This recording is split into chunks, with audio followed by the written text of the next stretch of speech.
Halo teman-teman, perkenalkan nama saya Chandra Rumus Renden. Saya mahasiswa Pascasarjana Magister Ketenaga Listrikan dan Energi Teknik Elektro Universitas Indonesia. Jadi hari ini saya akan men-sharingkan tentang tantangan dalam memenuhi ketenaga listrikan di Indonesia. Jadi saya coba untuk langsung masuk ke slide saya untuk mempersingkat waktu.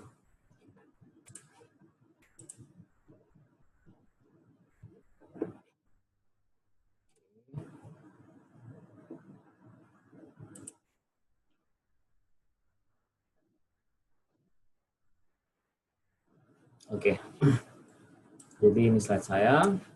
Kita langsung masuk ke dalam tantangan. Jadi saya dalam slide ini saya akan coba membahas dalam 4 masa, 4 tahap. Itu pada masa PJPT, pada periode PJPT 1, itu pada masa Orde Baru, pembangunan jangka panjang tahap 1. Jadi periodenya dari tanggal 1 April 1969 sampai 31 Maret 1994. Kemudian PJPT 2, itu pembangunan jangka panjang tahap 2, periodenya 1 April 1994 dan direncanakan hingga 31 Maret 2019. Tetapi PJPT ini hanya sampai 31 Maret 1999 karena Orde Baru juga selesai pada saat itu. Pemerintahannya diganti. Dan kemudian saya akan bahas juga tantangan kelistrikan Indonesia saat ini, termasuk di saat pandemi COVID-19 dan pengembangan energi terbarukan. Kemudian akan coba merangkum dan menjelaskan juga secara general solusi terhadap tantangan dalam memenuhi tenaga listrik Indonesia. Kita masuk. Tantangan kelistrikan Indonesia sejak PJPT 1. Jadi pada kondisi tersebut, kebutuhan tenaga listrik itu meningkat 2 kali lipat setiap tahun. Nah, namun pertumbuhan listrik belum optimal karena rendahnya pertumbuhan ekonomi. Jadi kendalanya itu ada 3. Pertama, kendala geografi yang sulit untuk dijangkau karena kita negara kepulauan dan masih sulit untuk dijangkau beberapa tempatnya. Kemudian rendahnya daya beli masyarakat. Kemudian keterbatasan dana untuk pembangunan sarana penyediaan tenaga listrik. Maka akibatnya pada masa itu adalah rasio elektrifikasi tidak tercapai. Sehingga pemerintah mengucurkan dana selama kurun waktu PJPT 1 untuk pembangunan sektor kelistrikan. Yang mana ada indikator hasilnya ada dari pengucuran dana yang besar itu dan pembangunan sektor kelistrikan pada masa PJPT 1 itu, konsumsi kelistrikannya itu sebelum PJPT 1 itu yang cuma 1,5 terawatt hour menjadi akhir PJPT 1 63,4 terawatt hour. Yang mana rasio elektrifikasinya dari sebelum PJPT 1 itu 3,4%, akhir PJPT 1 itu 38,7%. Nah, kemudian setelah PJPT 1 itu masuk kepada PJPT 2, itu ada tantangan dalam aspek pengaturan dan kelembagaan. Ini pemerintah dalam menghadapi tantangan ini, pertama itu dia memperbaiki untuk kerja PLN melalui ada 3 hal. Desentralisasi, itu bertujuan agar terbentuk pusat-pusat laba secara fungsional. Dalam sisi pembangkitan, transmisi, distribusi, maupun geografis menurut wilayah kerjanya. Kemudian, komersialisasi itu berfungsi sebagai badan usaha yang berorientasi komersial, di mana setiap pusat laba dapat merencanakan dan mengelola usahanya berdasarkan prinsip niaga yang sehat. Kemudian dari sisi korporatisasi, status PLN yang sebelumnya Perum diubah menjadi Persero. Ini gunanya untuk menghimpun dana dari pasar modal atau untuk menjual saham ke swasta yang diharapkan itu dapat bersaing dengan perusahaan listrik swasta. Kemudian yang kedua itu restrukturisasi tarif, yang tujuannya itu menjamin kesehatan keuangan sektor tenaga listrik untuk memenuhi kebutuhan listrik yang pada masa itu melonjak. Kemudian dilakukanlah penyesuaian tarif yang secara berkala yang mencerminkan perubahan biaya penyediaan listrikan, seperti penyesuaian tarif terhadap perubahan harga bahan bakar, indeks harga konsumen, dan kurs mata uang asing. Kemudian menetapkan tarif pembelian listrik dari penyedia tenaga listrik skala kecil dalam bentuk kontrak baku. Kemudian menetapkan tarif masuk curah ini bulk kepada unit PLN distribusi. Kemudian menetapkan tarif khusus bagi calon penyedia listrik yang memanfaatkan saluran transmisi PLN. Kemudian yang ketiga, mempercepat proses keikutsertaan swasta dalam penyediaan tenaga listrik. Ini berdasarkan keputusan Presiden nomor 37 tahun 1992, yang tujuannya itu membantu PLN memenuhi kebutuhan listrik yang melaju dengan cepat, sehingga mendorong persaingan sehat. Yang tujuannya semua itu adalah menghasilkan peningkatan efisiensi perbaikan pelayanan kepada masyarakat. Nah, yang keempat itu kemudian adalah pemerintah menyadari bahwa keberhasilan swasta dalam penyediaan listrik berskala besar tergantung pada pemberian kesempatan yang sama dengan PLN. Nah, kesempatan yang sama dalam PLN ini dalam memperoleh sumber energi premier, khususnya energi panas bumi dan gas bumi, dan harga yang sama pula. Yang kelima itu ada peningkatan upaya konservasi energi. Nah, agar terlaksana penggunaan sumber energi secara efisien, maka dilakukanlah penghematan penggunaan energi dari minyak bumi, sehingga mendorong harga BBM yang wajar. Kemudian perencanaan tenaga listrik yang ramah lingkungan, kemudian penggunaan tenaga listrik yang secara efisiensi. Nah, kemudian ada usaha hasilnya, dan indikatornya itu dari penyediaan listrik PJPT 2 itu, dari sisi konsumsi yang pada akhir PJPT 1 63,4 terawatt-hour, naik akhir PJPT 2 itu ketika Repelita 7, jadi 198 terawatt-hour. Kemudian rasio elektrifikasinya dari yang 38,7 akhir PJPT 1, kemudian di akhir PJPT 2 ini 74%. Signifikan naiknya. Nah, itu yang tadi itu pada masa PJPT 1, PJPT 2 yang saya dapatkan dari sumbernya dari buku Prof. Zuhal Ketenagalistrikan Indonesia. Nah, bagaimana dengan perkembangan pembangkitan listrik Indonesia saat ini? Nah, ini saya coba untuk merangkum. Nah, di 2019 itu realisasinya sudah sebesar 69,1 gigawatt. Itu meningkat 4,2 gigawatt dari 2018 yang 64,9. Yang ditargetkan 2020 itu 74,8 gigawatt. Nah, ini program 35.000 megawatt yang realisasi tahun 2019. Nah, dilihat konstruksinya 62% sudah, terus kontrak yang belum dikonstruksi itu 20%. Pengadaannya itu 2%, perencanaan 2%, dan ini beroperasinya 14%. Kemudian bauran energi premier pembangkit listriknya 2019 itu, jadi memang mayoritas masih menggunakan batu bara 60,5%. Terus gasnya 23,11%, terus BBM ada 4,03%, dan kita menggunakan juga EBT, ini sudah ada masuk penetrasi 12,36%. Nah, kapasitas pembangkit listrik saat EBT saat ini tuh sudah di tahun 2019 itu 10.557 megawatt, yang mana 2020 itu 10.843. Jadi ada peningkatan sebesar 376 megawatt, yang mana mayoritas itu PLTP, pembangkit listrik tenaga panas bumi. Itu sebesar 182,3 megawatt mayoritasnya tingkatannya. Di Lumut Bawai, Sorik Marapi, Murah Labuh. Di sini juga kita bisa lihat pembangkit listrik EBT-nya itu apa aja, hybrid. Ya, ada Bayu, Surya, Bioenergi, Panas Bumi, dan Air. Jadi yang mayoritas paling besar kapasitasnya di air. Terus kemudian, nah, untuk rasio elektrifikasi pada saat ini, itu realisasi di 2019 itu sudah 98,89%, tapi masih ada beberapa provinsi, kita bisa lihat dari warnanya di sini, yang masih rendah, seperti ada satu provinsi yang warna kuning di NTT, ini 85%. Nah, terus ada juga yang hijau ini di Papua, Maluku, Sumatera, Kalteng, yang targetnya itu rencana 100% itu di 2020. Nah, kemudian konsumsi listrik terus meningkat seiring peningkatan akses dan aktivasi dan pertumbuhan ekonomi.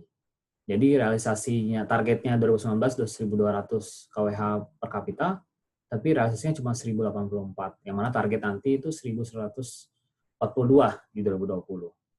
Jadi ada peningkatan terus-menerus dari 2015 sampai 2019. Nah, sekarang kita masuk ke dalam tantangan pembangunan kelistrikan di Indonesia. Jadi ada beberapa macam tantangan pembangunan kelistrikan di Indonesia itu. Pertama itu pembebasan jalur transmisi.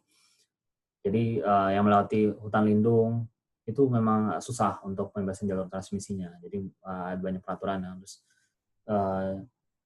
dilalui. Kemudian ada penolakan warga, khususnya kalau misalnya jalurnya itu jalur SUTET dan SUTT.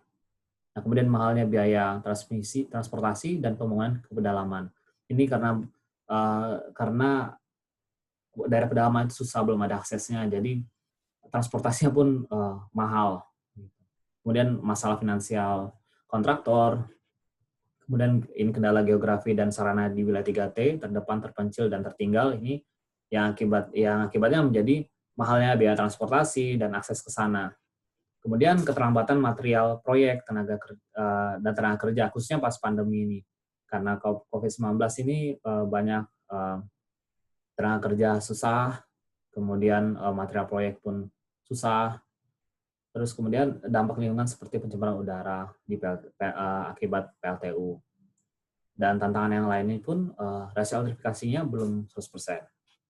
Kemudian yang lain pun tantangan pembangunan kelistrikan Indonesia itu adalah harga EBT, energi terbarukan, relatif cukup tinggi dibandingkan PLTU batubara. Kemudian masalah finansial perusahaan listrik, seperti utang dan kekurangan modal untuk proyek listrik ini terjadi PLN juga.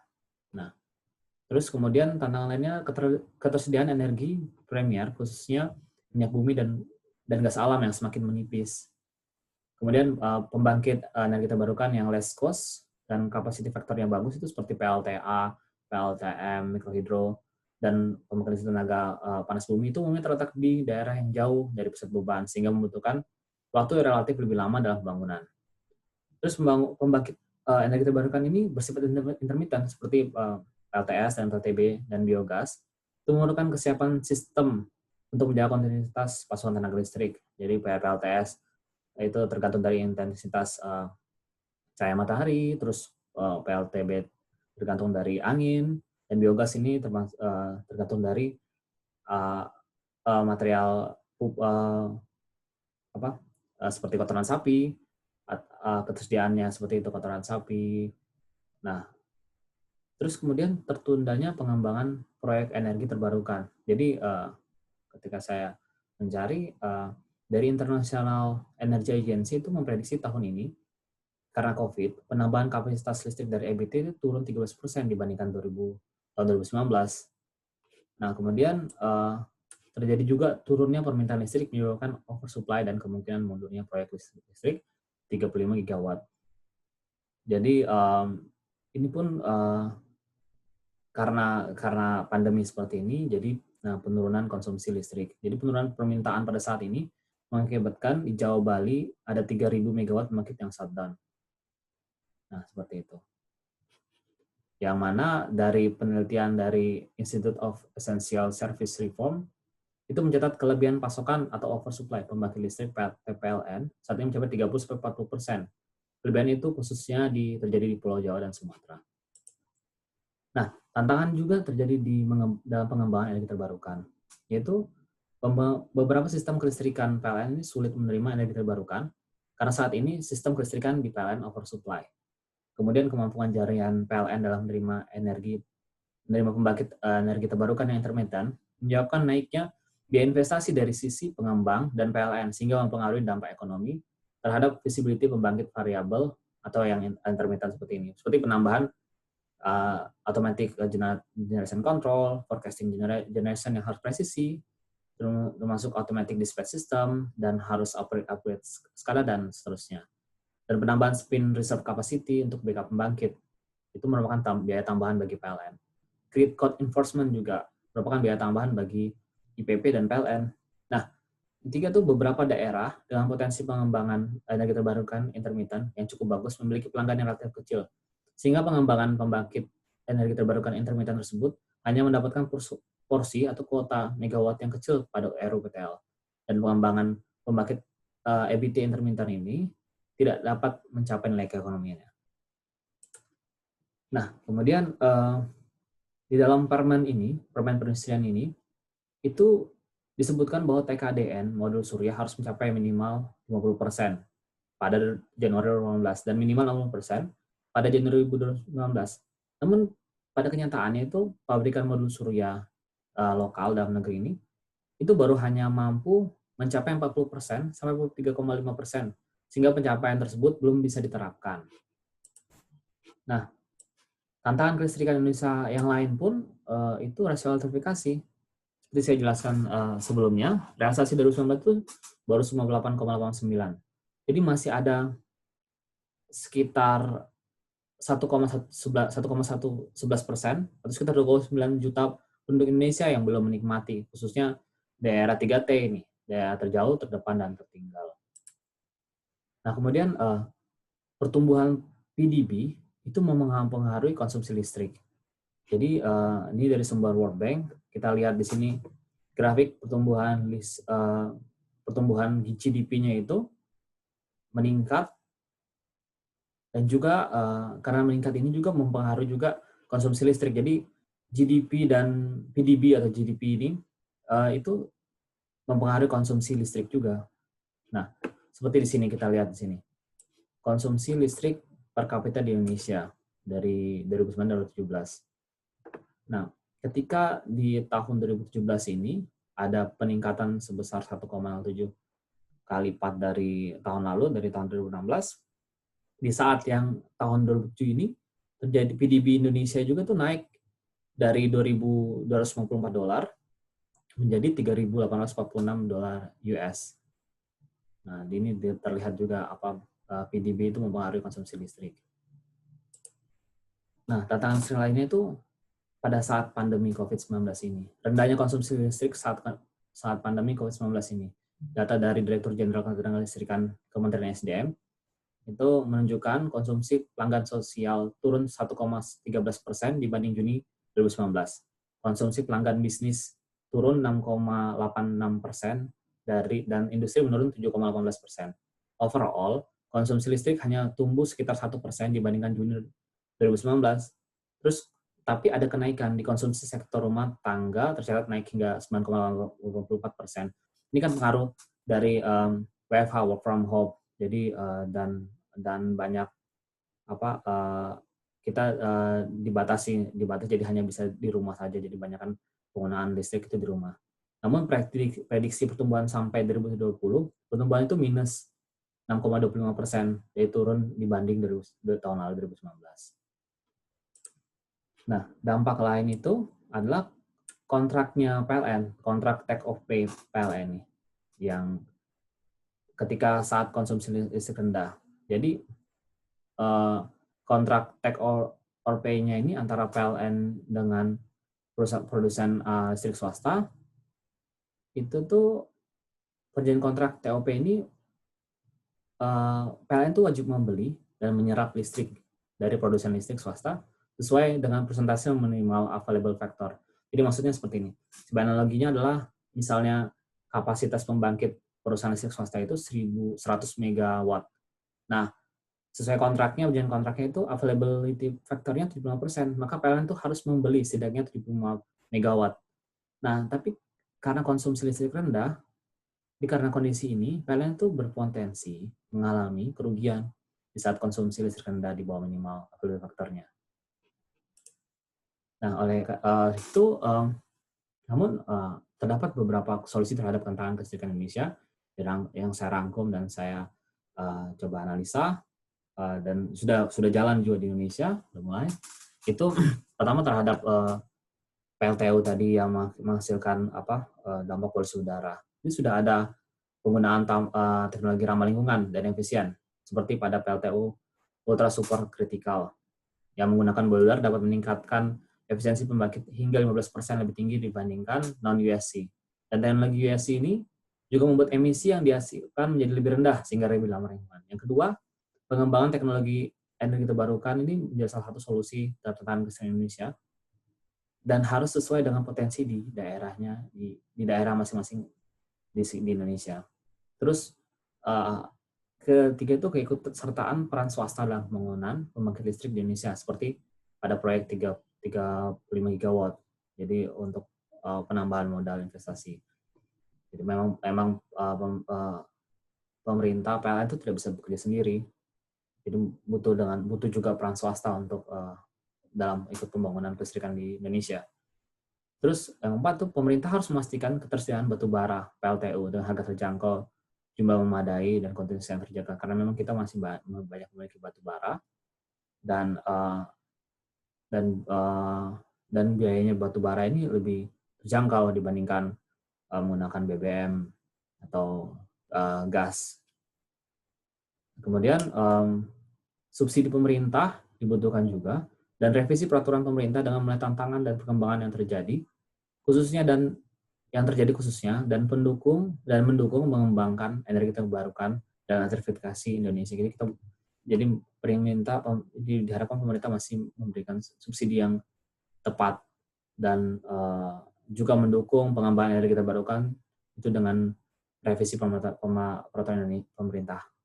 Nah, kemudian itu dibutuhkan renegosiasi kontrak antara PLN dan Independent Power Source (IPP) dengan perusahaan listrik swasta ketika masa seperti ini, ketika masa force major, seperti contoh di saat pandemi COVID-19 ini, sehingga